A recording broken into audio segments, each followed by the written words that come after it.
no thing in your life just happen.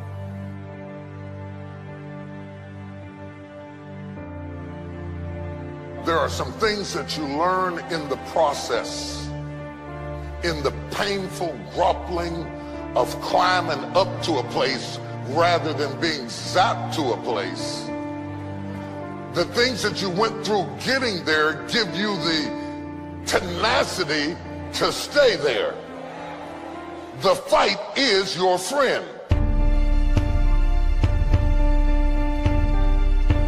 My life was shaped in part through tragedies. And the weird thing about tragedies is that they don't tell you that they're shaping you.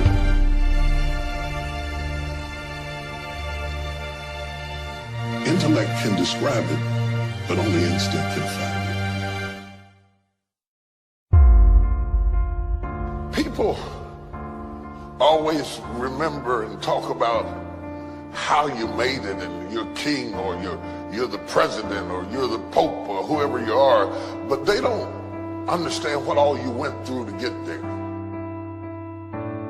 By the time I figured out what life was all about, it was time to go.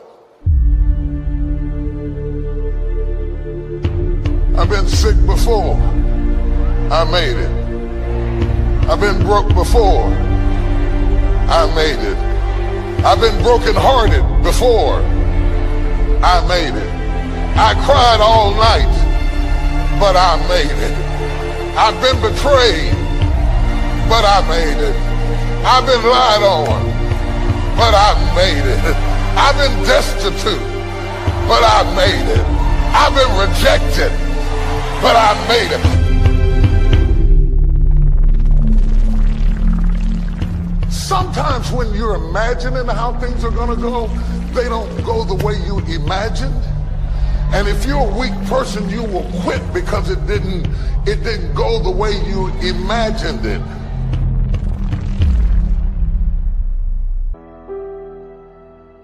If you don't learn how to master the breaking point, you may have many ventures, but you will not accrue massive success in any area because you have not mastered the breaking point.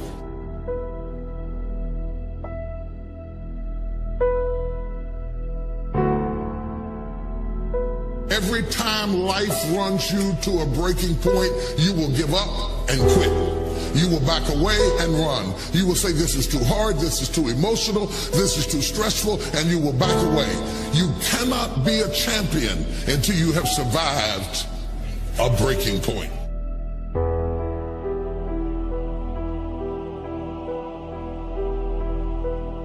If you don't learn how to touch people, you can never stop the issues that exist internally or externally in your church, in your life, in your family, in your business.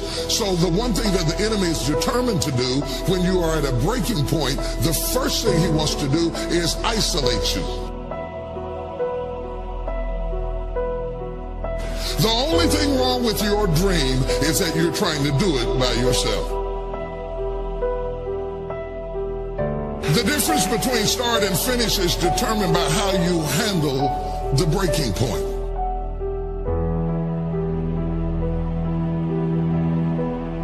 In the process of going up, whenever wheat comes up, tear comes up to the same proportion. Or let me say it in a way that's familiar to you, new levels bring new devils. So while you're coming up on one side, your haters, problems, situations, circumstances, responsibilities, debt factors, bills, organizational infrastructure needs all come up at the same level. That one fact, you can't come up over here and not come up over there. They both grow up together.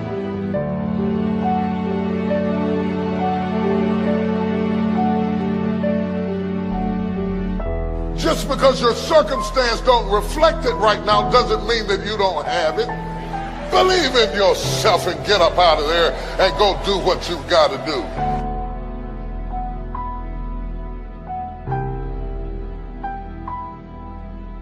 The whole world has turned its head to hear what you have to say.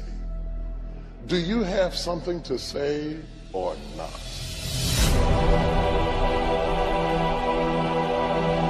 What you do over the next few months will determine the next few years in your life. How you manage the critical mass of this moment will determine the outcome, whether you acquiesce back to the gravitational pull of your ordinariness or whether you break through into another orbit and another dimension of who you are.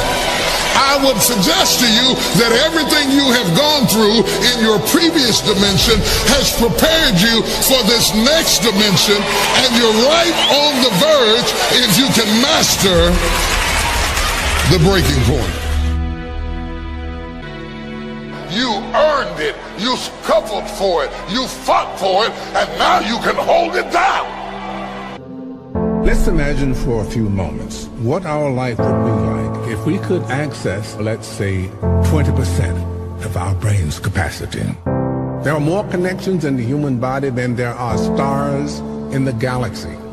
We possess a gigantic network of information.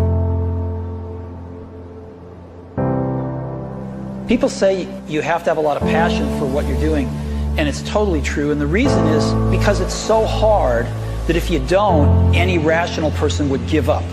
It's really hard, and you have to do it over a sustained period of time. So if you don't love it, if you're not having fun doing it, and you don't really love it, you're going to give up. The difference between success and failure is opportunity. Every day I'm hustling. Because if you're willing to go through all the battling you got to go through to get to where you want to get, who's got the right to stop you? I mean, maybe some of you guys got something you never finished, something you really want to do, something you never said to somebody, something, and you're told no, even after you pay your dues. Who's got the right to tell you that? Who? Nobody. Don't let anything stand in the way of the light that shines through this form. Risk being seen in all of your glory. Find new territory. Break new ground. Ask yourself what makes you come alive, and then go do that.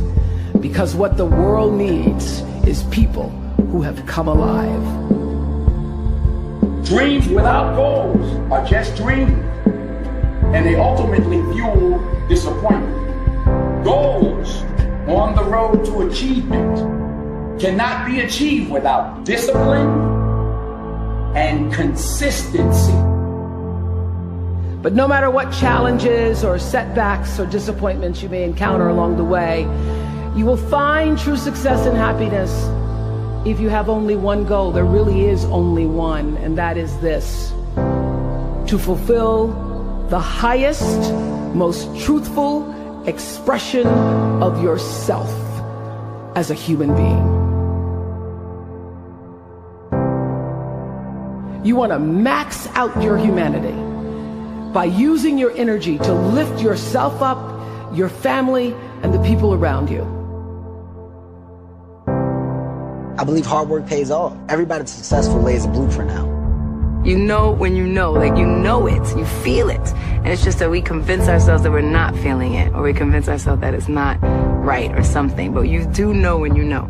The separation of talent and skill is one of the greatest misunderstood concepts for people who are trying to excel, who have dreams, that want to do things. Talent you have naturally. Skill is only developed by hours and hours and hours of beating on your craft. Innovation is rewarded. Execution is worshipped. Your money changes when you execute. It doesn't matter how far you might rise. At some point, you are bound to stumble, because if you're constantly doing what we do, raising the bar, if you are constantly pushing yourself higher, higher, the law of averages, not to mention the myth of Icarus, predicts that you will at some point fall. And when you do, I want you to know this, remember this: there is no such thing as failure. Failure is just life trying to move us in another direction. You know, if you don't surround yourself with other dreamers, here's what I know. If 9 of your friends are broke, you're going to be the 10th one. You've got to surround yourself with like-minded people. See, stop telling your big dreams to small-minded people. Walking down another street means leaving behind ordinary. Ordinary just simply isn't enough. Ordinary is when you want to become average and to fit in. But to get to extraordinary, what you do is you have to consult the invisible place within yourself. And this is called your soul.